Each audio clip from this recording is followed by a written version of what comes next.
আসসালামু আলাইকুম। সবাইকে শুভেচ্ছা জানাচ্ছি। মাসুম মাহবুব।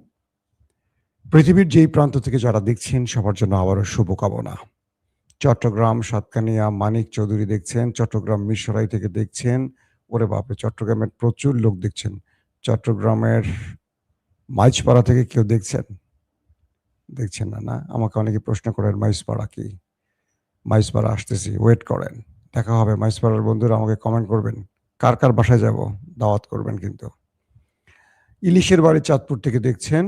চট্টগ্রাম সন্দ্বীপ থেকে সন্তোষপুর থেকে জয় বাংলার লোক শুনছি। ওরে বাপরে বাপ! বাংলাদেশের জয় বাংলার লোক আছেন ভাই, আপনাকে স্বাগতম। সন্তোষপুর থেকে জয় বাংলার লোক শুনছে নাকি সন্দ্বীপের? ঠিক আছে ভাই, চলে আসবো সন্দ্বীপে জয় বাংলার লোক। জয় বাংলা, জয় বঙ্গবন্ধু। ভালো আছেন তো না? দর্শক চলেন আমরা কিছু গুরুত্বপূর্ণ খবরে যাই। আশা করি যে যেখান থেকে দেখছেন, সৌদি আরব থেকে দেখছেন, নড়াইল থেকে দেখছেন, ওয়েস্ট বেঙ্গল থেকে দেখছেন, ঢাকা থেকে দেখছেন, আসাম গৌরীপুর থেকে দেখছেন। গুড। প্যারিস থেকে দেখছেন, দিনাজপুর থেকে দেখছেন। জি ভাই, যে যেখান থেকে দেখছেন সবার জন্য আমার ভালোবাসা। আর আপনাদের হৃদয় থেকে আমার জন্য ভালোবাসা। প্রথম যে খবরটি দিয়ে শুরু করতে চাই সেটা হলো মার্কিন প্রেসিডেন্ট ডোনাল্ড ট্রাম্প ঘুমনের আগে একটা কথা বলেন। আবার ঘুম থেকে উঠে আরেকটা বলেন। মার্কিন গণমাধ্যমগুলো তার বক্তব্য প্রচার করে আর নিজেরাই হাসে। আল্লাহ! কোন বিপদে আছি? এমন এক প্রেসিডেন্ট আমাদের কেন দিছো, যে দেশের প্রেসিডেন্টকে নিয়ে পুরো পৃথিবীর মানুষ হাসে? অর্থাৎ কমেডি চরিত্রের জন্য এই মুহূর্তে পৃথিবীতে বিখ্যাত হয়ে গেছেন একজন ব্যক্তি, যার নাম ডোনাল্ড ট্রাম্প, নট ট্রাম্প। কি ঘটেছে শোনেন। মিস্টার প্রেসিডেন্ট তিনি বলছেন যে হরমুজ প্রণালী মার্কিন যুক্তরাষ্ট্র তার সকল শক্তি দিয়ে আটকে দিয়েছে। এখানে ঢুকতে হলে, বের হতে হলে আমেরিকার অনুমতি লাগবে। প্রথমে কি বলছেন? হরমুজ প্রণালী আমেরিকার নেভি, আমেরিকার নৌবাহিনী বন্ধ করে দিয়েছে। এখন তার পুরো কন্ট্রোলে। কেউ ঢুকবে না বের হবে সিদ্ধান্ত নেবে আমেরিকা। কে বলছেন? মার্কিন প্রেসিডেন্ট। গতকালকে লাইভে আমি আপনাদের একটা তথ্য দিয়েছিলাম, মনে আছে? যে আমেরিকার ওয়ারশিপ হরমুজ প্রণালীর কাছে আসে আর ইরান ধাবরানি দেয়। কিন্তু আমেরিকার গণমাধ্যম বলেছিল কি, সেই ওয়ারশিপটি হরমুজে ঢুকেছিল, তাই তো? আজকে ইরান একটা কয়েক মিনিটের বা আমি যতটুকু দেখলাম 40-45 সেকেন্ডের একটা ভিডিও রিলিজ করেছে ইরান। সেই ভিডিওতে ইরান প্রমাণ হাজির করেছে কি, ইরানের আইআরজিসি, ইরানের নেভি, ইরানের এয়ারফোর্স তিনটি জায়গা থেকে তারা রেডিওতে কথা বলছেন। রেডিও যে এটা কি বলে, ট্রান্সমিটার নাকি বলে, কথা বললে কোথা থেকে কথা বলছেন তার ভয়েস রেকর্ড করা যায়। এবং দেখা যাচ্ছে সেখানে ইরান আমেরিকাকে বলছে কিছু সেকেন্ড পর ইরান আক্রমণ করতে যাচ্ছে। ওরা ওদের ভাষায়, ফার্সি ভাষায়, দ্রুত ওয়ারশিপ তুমি জায়গা চেঞ্জ করো, তোমাকে লাস্টবারের মতো সতর্ক করা হচ্ছে, তুমি এই অঞ্চল ছেড়ে যাও। আবার 3-4টা ভার্সন আসছে, অর্থাৎ ইরানের যে 4-5টা বা 3-4টা পজিশন থেকে তাকে সতর্ক করা হচ্ছে। লাস্ট মোমেন্টে সেই রেকর্ডটি ইরান প্রচার করছে। এবং দেখা যাচ্ছে কি, যখন ইরান তার সিস্টেমে এই ভয়েস দিয়ে তাদেরকে সতর্ক দিচ্ছে, অর্থাৎ নৌপথে সতর্ক বার্তা দেওয়ার জন্য যে ভয়েসগুলো বা যে রেডিও সিস্টেমগুলো কাজ করে, সেটির রেকর্ডে ইরান প্রচার করে দিয়েছে। এবং দেখা যাচ্ছে ইরান যখন বলছে কয়েক সেকেন্ডের মধ্যে তোমার জাহাজে আক্রমণ করা হবে, তুমি দ্রুত এলাকা থেকে পালাও, এট এ টাইম ইরান দেখাচ্ছে ইরানের এই থ্রেট পেয়ে আমেরিকার ওয়ারশিপ হরমুজ থেকে বাপের নাম, দাদার নাম, 14 গোষ্ঠীর নাম বলে পালাচ্ছে, মানে সেই জোরে পালাচ্ছে। একদম সরাসরি ভিডিও এবং অডিও রিলিজ করে দিয়েছে ইরান। বলছে তোমাকে লাস্ট ওয়ার্নিং দিচ্ছি, হরমুজ থেকে পালাও। তোমাকে লাস্ট ওয়ার্নিং দিচ্ছি, মার্কিন ইউএস ওয়ারশিপ, তোমাকে লাস্ট ওয়ার্নিং দিচ্ছি, তুমি হরমুজ থেকে পালাও। ইরান বলছে ফার্সিতে। আর আমেরিকা বাপের নাম বলতে দে দৌড়, উঠে পড়ে দৌড় তার ওয়ারশিপ। একদম রেডিও ভয়েস আর ইরানের আমেরিকার ওয়ারশিপের পালানোর দৃশ্য অ্যাট এ টাইম রেকর্ড দেখিয়ে দিয়েছে ইরান তার মাধ্যমে, গণমাধ্যমে। তাহলে কি প্রমাণ হলো? মিস্টার প্রেসিডেন্ট ডোনাল্ড ট্রাম্প যে কথাটা বলছেন পুরো মিথ্যে ছিল। কালকেরটাও মিথ্যা, আজকেরটাও মিথ্যা। প্রশ্ন হলো, ডোনাল্ড ট্রাম্প বলছেন যে তিনি হরমুজ প্রণালী ব্লক করে দিয়েছেন, বন্ধ করে দিয়েছেন, তার কন্ট্রোলে আছে। তাহলে ইরানের দোষ ছিল কি? ইরান তো বন্ধ করে দিয়েছে, এখন তো তিনি খুলতে আসবেন, তিনি আবার বন্ধ করতে আসছেন কেন? ট্রাম্প যদি এই কমেডি ভালোবাসেন, আমার মনে হয় তার সাথে কি বলবো, ইউক্রেনের ভ্লাদিমির জেলেনস্কি তাকেও যোগ দিতে পারেন। তিনি ইউক্রেনের টিভিতে কমেডি শো করতেন, এখন তিনি সেই দেশটির রাষ্ট্রপ্রধান। দর্শক, আসলে গেমটা কোথায়? ওমান, পাকিস্তান, আরো যারা যারা যুদ্ধ মধ্যস্থতা অর্থাৎ যুদ্ধবিরতির পর শান্তি আলোচনার মূল মডারেটর ছিল, আলোচনার কেন্দ্রে ছিল, তাদের অনেকের অভিযোগ এখন উঠে আসছে বিভিন্নভাবে। ওমান বলছে, যখন আমেরিকা এবং ইরানের মধ্যে আলোচনা চলছিল যুদ্ধের আগে, আমেরিকা এই যুদ্ধ এড়াবার জন্য ইরানের সাথে কিন্তু কথা বলেছে।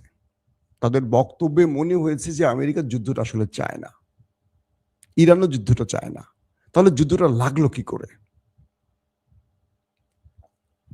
অর্থাৎ আমেরিকা ইরানের সাথে আলোচনার টেবিল থেকে যখন হাসি মুখে কফি খেয়ে বিদায় নেয়, তখন একটি ফোন আসে ইসরায়েলের prime minister mister Netanyahu, Benjamin নেতানিয়াহুর। তিনি বলে দেন, মিস্টার প্রেসিডেন্ট ট্রাম্প, এই যুদ্ধ আমাদের করতেই হবে, এটি আমাদের জীবনের সর্বশেষ সুযোগ। আমাকে মোসাদ সকল তথ্য দিয়েছে। কি দিয়েছে? এই যুদ্ধ আমরা 2 থেকে 6 দিনের মধ্যে শেষ করে ফেলব, এবং আমরা ইরানের রেজিম চেঞ্জের জন্য ইরানের যিনি সর্বোচ্চ প্রধান আয়াতুল্লাহ আলী খামিনি এবং তার ক্যাবিনেট এবং আইআরজিসির শীর্ষ কমান্ডারদেরকে এক টার্গেটে একদিনে মেরে দিতে পারবো। মোসাদ আমাকে এই তথ্য দিয়েছে যে তাদের কন্ট্রোলে এবং তাদের অবস্থান তারা নির্ণয় করেছে। আপনি এখান থেকে সরবেন না। ইরানের সাথে আলোচনার মধ্যেই চলেন আমরা একটা অ্যাটাক করে বসি। Mister president mister Donald Trump নেতানিয়াহুর এই বক্তব্যে রাজি হয়ে গেলেন। যিনি যুদ্ধ করবেন না, ইরানের সাথে আলোচনার টেবিলে তার বাহিনী ছিল উইটকফ, তারপর জরার্ড কুশনার, তারপর কি বলে আরো যারা যারা তার সাথে আলোচনায় ছিলেন, মার্কো রুবিও, এরা অবাক হয়ে গেলেন যে ট্রাম্প আসলে সিদ্ধান্তটা কি নিলেন তার রাষ্ট্রের ক্যাবিনেট, সেনেট, কংগ্রেস কারোর সাথে না, কিংবা তার জেনারেলদের সাথে আলোচনা করেও না। ইসরায়েল বলেছে তাই। আমি ইংল্যান্ডে থাকা অবস্থায় কিছু বই পড়ার সুযোগ পেয়েছিলাম। মাঝে মাঝে লাইব্রেরিতে বসে, ওদের কাছে বিশাল বিশাল লাইব্রেরি, ভাই এইসব দেশে গেলে মাথা নষ্ট হয়ে যাবে, এত বইয়ের বিশাল বিশাল লাইব্রেরি, ওখানে উঠতে ইচ্ছে করে না। তো পড়তে গিয়ে আমার কিছু বই আমার নজরে পড়েছিল। আমার কিছু প্রিয় ব্যক্তি আছে, আমি যাদের সহযোগিতা চাই মাঝে মাঝে। সবাই মুসলিম, বিষয়টা এরকম না। ইংল্যান্ডে আমি একজন ব্রিটিশ ভদ্রলোককে পেয়েছি। তিনি আমাকে অবসর সময় আমরা কফি টফি খেতে বসলে কিছু হিস্ট্রি নিয়ে কথা বলতেন। তো বলতেন যে পশ্চিমা দুনিয়া, এই যে যত বড় শক্তিশালী দেশগুলো দেখো, আমেরিকা, ব্রিটেন, যাদের সূর্য অস্তমিত হতো না, এক জায়গা থেকে সূর্য উঠলো আরেক জায়গা থেকে সূর্য ডুবতো, কিন্তু পৃথিবীতে ব্রিটিশদের এত বড় সাম্রাজ্য ছিল, ফ্রান্স কলোনি ছিল, যত বড় বড় দেখছো, আজকে তারা একটি রাষ্ট্রের তালুবন্দী হয়ে গেছে, তারা চালায়। একটা সময় ব্রিটিশরা ইসরায়েল রাষ্ট্র তৈরি করেছে, আজকে ইসরায়েল ব্রিটিশকে চালায়, আজকে এই আমেরিকানদের এই দেশটি চালায়। তিনি বলছেন আমেরিকাতে আগামী 100 বছর না, আগামী 200 বছর না, আগামী 500 বছর পর কে প্রধানমন্ত্রী হতে পারে, প্রেসিডেন্ট হতে পারে, সেনা প্রধান হতে পারে, এগুলো কন্ট্রোল করে ওই একটি দেশ। এখন প্রশ্ন করবেন এটা কেমন কথা? 500 বছর পরে কারো কি 500 বছর পাবে? না। অর্থাৎ এমন একটি জুইশ সিস্টেম নেটওয়ার্ক তৈরি করা হয়েছে, তার বক্তব্য যে ধারাবাহিকভাবে ওদের অনেক কাউন্সিল, অনেক ভিতরে আমেরিকার মধ্যে, ব্রিটেনের মধ্যে বা ইউরোপের মধ্যে প্রচুর সংগঠন আছে, বিভিন্ন সেবামূলক নাম দিয়ে, কিন্তু এটা ওদের অর্গানাইজেশন, ওদের অর্থায়নে চলে। তো বলতেছে যে আমেরিকার কোন বিশ্ববিদ্যালয়ের কোন মেধাবী ছেলেটা একদম ইউনিভার্সিটি, যে টপ র্যাঙ্কিং ইউনিভার্সিটিগুলোর এই মেধাবী ছেলেগুলোকে ওরা টার্গেট করে রাখে। সবচেয়ে পলিটিশিয়ান মানে পলিটিক্সে যারা এগিয়ে আছে ইয়াং, এদেরকে তালিকা থাকে, স্কুল লেভেল থেকে এদেরকে টার্গেট করা থাকে। কারা করে? ওদেরই মানে ওই নেতা কাকুর দেশটির লোক, ইহুদিদের বিভিন্ন এজেন্টরা। এরা একটা রুটিন মাফিক কাজ করে। এরপর উনি মরে গেলে ওনার রুটিনে আরেকজন আসে। তো এমন একটি সিন্ডিকেট তৈরি হয়েছে আমেরিকা, ধরেন আগামী 500 বছরের প্ল্যান সাজানো আছে। তো 500 বছর তো কেউ বাঁচবেন, 100 বছর পরে যে মরে যাবে তারপরে আরেকজন আসবে, একদম রুটিন মাফিক একজন পরে একজন আসবে। তো ইসরায়েলের স্বার্থের বাইরে এই পৃথিবীর মানে ওয়ার্ল্ডের পশ্চিমা দুনিয়ার কেউ এখন আসলে কেউ কল্পনাই করতে পারে না। ধরেন দুজন ব্যক্তির নাম বলি। মার্কিন ইতিহাসে আপনারা তো John F Kennedy, Robert F কেনেডির নাম শুনেছেন, দুই ভাই। 60-এর দশকে একজন জনপ্রিয় প্রেসিডেন্ট ছিলেন এই কেনেডি, জন এফ কেনেডি। কি হয়েছিল তার ভাগ্যে? তিনি ছিলেন ইসরায়েলের নিউক্লিয়ার বোমা তৈরির বিরোধী। এটা হয়তো আপনারা অনেকে জানেন, অনেকে জানেন না। তার আরেক ভাই ছিলেন রবার্ট এফ কেনেডি। ইসরায়েল আমেরিকাতে যে গোপনে রাজনীতি করছে, গোপনে বিভিন্ন সংগঠন চালাতো, এটার বিরোধী ছিলেন তিনি। দুজনই ভাই, একজন প্রেসিডেন্ট, একজন আইন বিভাগে কাজ করতেন রাষ্ট্রের গুরুত্বপূর্ণ পদে। যখন 60-70 দশকের মাঝামাঝি, আপনাদের ইসরায়েলের বেন গরিয়ান বিমানবন্দরের নাম জানেন তো? বেন গরিয়ান কার নামে? ইসরায়েলের প্রধানমন্ত্রীর নামে। তিনি তখন প্রধানমন্ত্রী। তার সময়টিতে ডিমোনা নামের যে পারমাণবিক কেন্দ্রের কথা বলি না আমাদের খবরে, সেখানে বিদ্যুৎ প্ল্যান্টের নামে ওরা একটা প্ল্যান্ট তৈরি করছে। ওরা বলছে আমরা পারমাণবিক দিয়ে মানে পারমাণবিক বিদ্যুৎ কেন্দ্র বানাবো, ঠিক ইরান যেটা করছিল। এভাবে ওরা একটা নিউক্লিয়ার বোমা বানানোর জায়গা করছে আমেরিকাকে ফাঁকি দিয়ে। তো মিস্টার জন এফ কেনেডি তার কাছে তার সিকিউরিটি প্রধান জানিয়েছেন যে ইসরায়েল আর ইন্ডিয়া নিউক্লিয়ার বানাচ্ছে। এটা তিনি ঘোর বিরোধী ছিলেন। এটার বিরুদ্ধে তিনি বারবার ইসরায়েলকে চিঠি পাঠিয়েছেন, এমন করে ইসরায়েলেরকে সাহায্য করা টার্গেট করেছেন, বিভিন্নভাবে তিনি ব্যবস্থা নিয়েছেন। এরপর বেন গরিয়ান পদত্যাগ করলেন, নতুন রাষ্ট্রপ্রধান মানে প্রধানমন্ত্রী আসলো ইসরায়েলে। একটা সময় দেখা গেল ডালাসে জন এফ কেনেডিকে তার স্ত্রীর সামনেই প্রকাশ্যে গুলি করে মেরে দেয়া হয়েছে। কারণ মার্কিন ইতিহাসে তিনি সবচেয়ে বেশি চাপে রাখতো ওই দেশটিকে মানে কি নিউক্লিয়ার তৈরি করতে দেবেন। এবং তিনি বলতেন যে অধিকৃত অঞ্চল মানে ফিলিস্তিনিদের জন্য ইসরায়েল যেন জুলুমকারী না হয়, এটাকে তিনি চেষ্টা করতেন কন্ট্রোলে রাখার। মজার ব্যাপার, তার 5-6 বছর পর মেবি তার ভাই, যিনি ইসরায়েলকে আমেরিকার মধ্যে রাজনীতি করা, গোপন সংগঠন চালানো, বিভিন্ন নেটওয়ার্ক চালানো, এজেন্ট চালানোর কাজগুলিতে বাধা সৃষ্টি করেছিলেন বিভিন্নভাবে, তিনি যখন আবার নির্বাচনে দাঁড়ালেন, ঠিক তার ভাইয়ের মতো মার্কিন প্রেসিডেন্ট হওয়ার দৌড়ে ছিলেন। বিভিন্ন জায়গায় তিনি নির্বাচনের প্রাথমিক ভোটে এগিয়েছিলেন। এই নির্বাচনী ওয়ার্কের মধ্যে তাকে প্রকাশ্যে মেরে দেয়া হলো। দুই কেনেডি, দুই ভাই মারা গেল। এখন আপনারা বলেন যে তাকে আসলে মেরেছে কারা?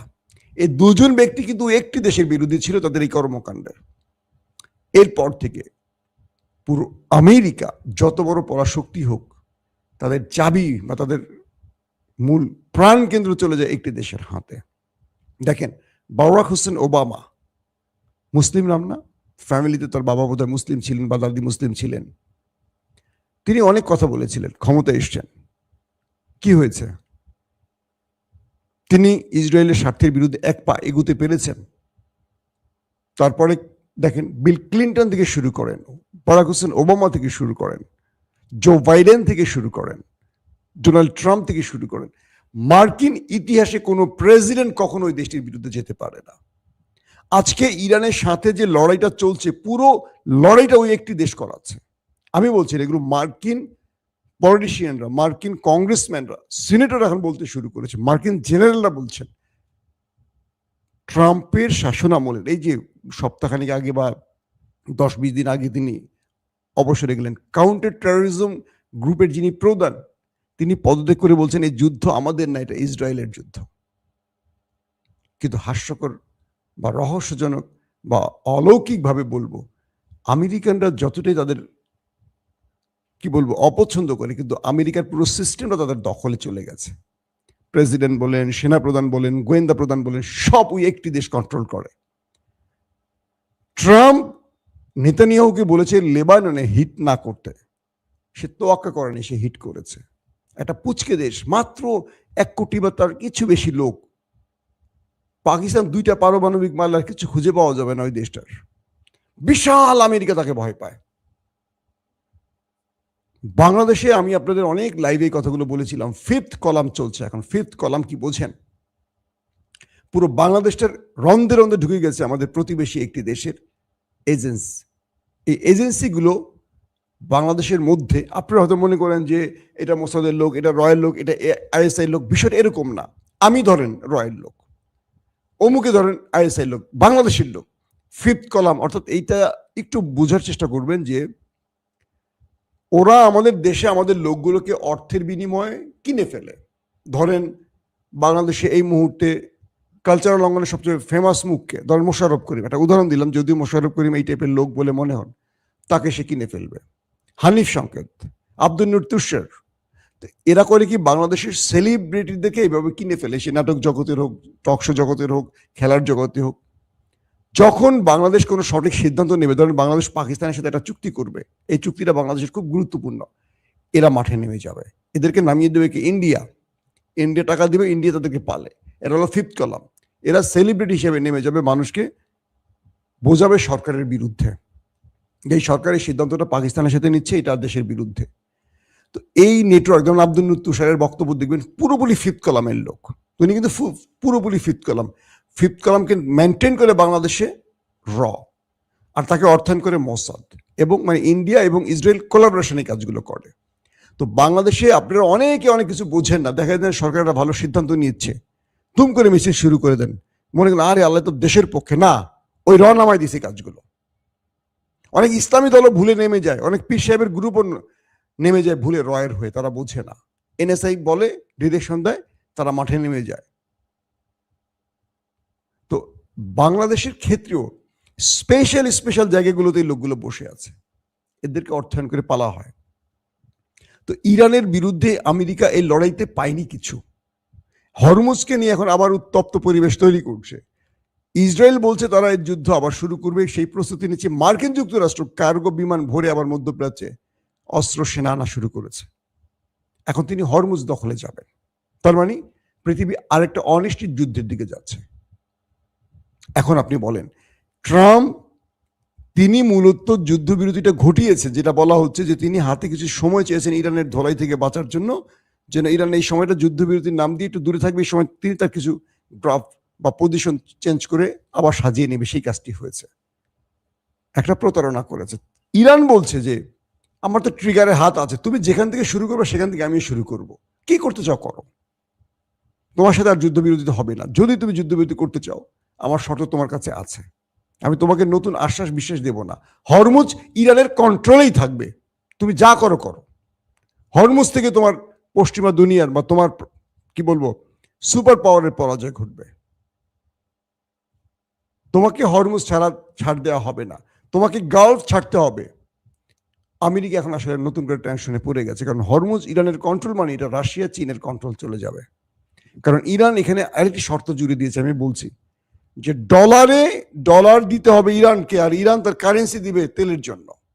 তার মানে ইরানের কারেন্সি ডলারকে বিট করে এখন তার কারেন্সির মান উন্নয়ন করবে, যেটা একেবারে তলানিতে পড়ে গেছে।